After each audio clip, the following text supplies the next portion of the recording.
Namaste. Are you ready to uncover your own healing powers and become your own healer? We often look outside of ourselves to heal, but the healing powers always start with you. Your innate healing powers are here to assist you in healing all types of trauma and wounds that have been passed down from generation to generation. My name is Ariella Halevi. I am your healer in the afternoon of life. I offer empathic and intuitive guidance and healing and emotional visualization journeys inside of the body to finally find the root causes of your distress and live emotionally, physically, and spiritually free. I want to talk to you today about this idea of becoming your own healer and the roadblocks that you need to take in order to really open up to your own divine guidance. In the clients that I see, and often in groups, I always have people say, well, how do you do what you do? And it's so funny because everybody has a gift. Some people are amazing therapists, some people are amazing scientists, some people are amazing homemakers, some people, we all have these innate gifts and wisdom.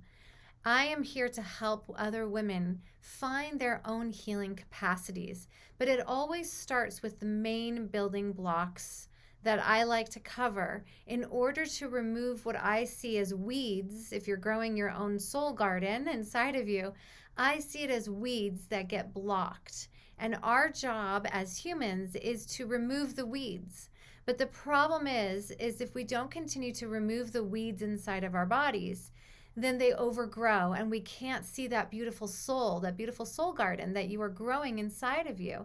And the path to spirit and the path to healing gets blocked. And so we say to ourselves, I don't have intuition and I don't have those skills and I can't do it. I have to look outside myself. We all need guides sometimes in our lives. We all need help. We all need support. So this isn't about gaining or getting support. It's about trusting yourself enough to hear what somebody outside of yourself says and say, yes, that feels right, or no, that feels wrong.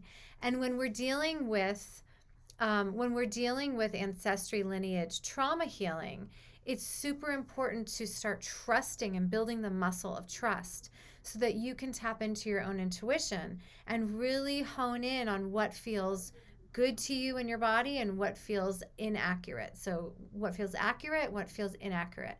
So we're going to talk today about these building blocks of healing and how to trust yourself, how to stop looking outside of yourself for someone outside of you to tell you that you're worthy, that you're right, that this is the pathway to go, when really the inside path is what helps us determine whether we are on the right path or not. And so let's go and jump in. So the first thing we're going to talk about is trust. When I look at this idea of intuition or the idea of healing from any wound and trauma, it's about building your intuition, and it starts with trust.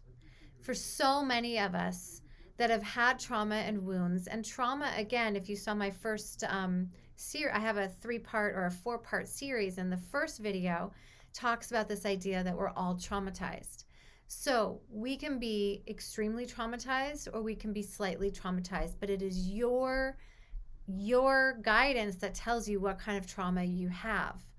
And when you trust yourself, then you can start building the blocks to using your intuition and your guidance. The challenge for those people, those of us that have traumas and wounds, which is everybody, is that we don't always trust ourselves. We don't trust that divine wisdom. Why? Because often we are taught in our families, in our schools, in our world, depending on what's happening in your world, we're taught that something outside of ourselves is greater, has greater knowledge than the trust inside. And there's 2 different types of trust. One is trusting in yourself, and one is trusting in the divine, in something greater, in the universe, in source, whatever you call it. There's 2 different pathways here. The pathway to trusting the divine and trusting that when you let go and let source in, your life gets easier and calmer, is to trust yourself. So asking yourself the question, do I trust myself? Do I trust that I make good decisions? For years and years, I grew up trusting not anyone around me, and especially not the universe, not spirit, and 100% not myself. So I was always looking outside of myself to find my worthiness. I think Brene Brown says something like, I'm misquoting, but I'm going to paraphrase, if you don't stand in your worthiness, you're always going to hustle for your, if you don't stand in your story, you're always going to hustle for your worthiness. So I could never stand in my story. I could never stand in the fact that I didn't feel whole. And so I was always looking outside of myself for validation. That is called the lack of trust. If you can't learn to trust yourself, then you look outside of yourself for validation. This is the number one in building your intuitive gifts. So the practice is to reach inside of yourself to when you first started mistrusting yourself and gather her, that little girl or that little boy, in and let her speak to you about what hurts. Why does she not trust you? Why does she not trust the universe? What happened to her to make her untrusting? Let her have a voice. It's inner child work. Let her have a voice. The second step in learning to trust yourself is to look at what you've done so far. What are the accomplishments that you've done in your life so far? Well, I've made 4 children. That's an accomplishment. I'm a great mom. That's an accomplishment. I have a roof over my head. I'm always taken care of. Always. That's an accomplishment. I trust myself. I trust that I will be taken care of because I can see that roof above my head. Get really small. What else? What other little things can you trust yourself? Can you trust that you'll make the right decision to eat breakfast and what your body wants? Can you trust yourself that you can get up every day out of bed? If you can't get up out of bed, can you trust yourself that you can take one step at a time out of bed? Small increments of trust helps blow up this idea of trust into trusting spirit. For some people, they like to switch it around. They like to learn to trust spirit before they learn to trust themselves. That's totally fine. So the first building block is to trust yourself and learn how to let go enough to trust spirit.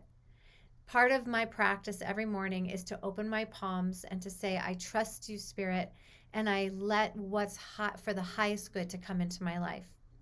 And I really allow and really ask myself if I'm feeling trusting today. I do it every single morning. Do I trust myself? Am I trusting in spirit?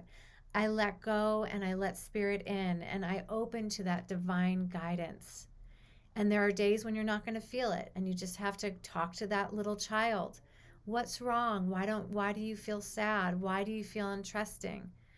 Imagine that you were talking to your child if you have a child or a little child. Find ways to connect with her or him in order for you to build the muscle of trust. The next level of building that intuition is love. From trust comes a deep sense of love. Do I love myself enough to open to all of what I have here, all that I came here to do? Some of us have a hard time loving ourselves. So how can we practice love? You can't see love. It's not tangible, but you know when you feel it. So sometimes I think of that as spirit inside of me. I know when I feel it. I had someone ask me, well, how do you know when you feel love? Or how do you know when you feel spirit is inside of you? Well, what does it feel like to feel so good? You feel like you're enveloped in this hug. You feel peaceful. Your body calms down. Your nervous system relaxes. Your fight or flight hormones are calm. You feel your heart opening. So I would ask you, what makes your heart open? Do more of that. It's really hard, especially to bring in COVID. A lot of us have been isolated for so long. And so we're not doing those things that we love. But I would encourage you to do them in a smaller or different way. What and in what ways can you bring more love into your life and into your body so that you can love and find compassion, which is our next step, for yourself and others? We are on a spiritual journey when we are diving into ancestral healing trauma to find deep love and compassion for ourselves. Why? Because it's really easy to blame our parents and the generations before us and ourselves for all the things that went wrong. Diving into your ancestry doesn't mean that we pick apart all the negatives. It is really important to find the ruptures, but as Tirza Firestone says, the ruptures and the resources. It's not only important to find the ruptures, to see where the brokenness is, but what heals it is to find the resources, the love. Where in your lineage has there been love? Where? Somewhere in the lineage, even if it's very traumatic, there has also been deep love. Where can you find the compassion for not only your ancestors, but your path for healing?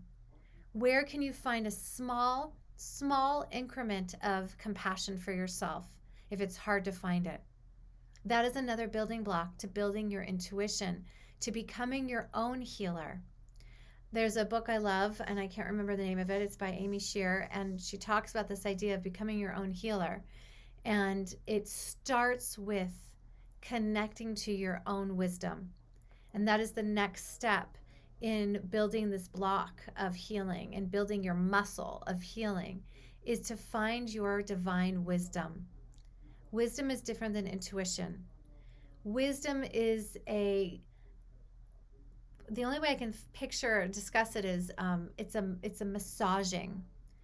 Finding your divine wisdom is massaging the muscle to let it soften and cultivate so that you can slowly become aware of this vision. It's visioning, it's listening, it's exploring, it's finding the messages that slowly percolate within you.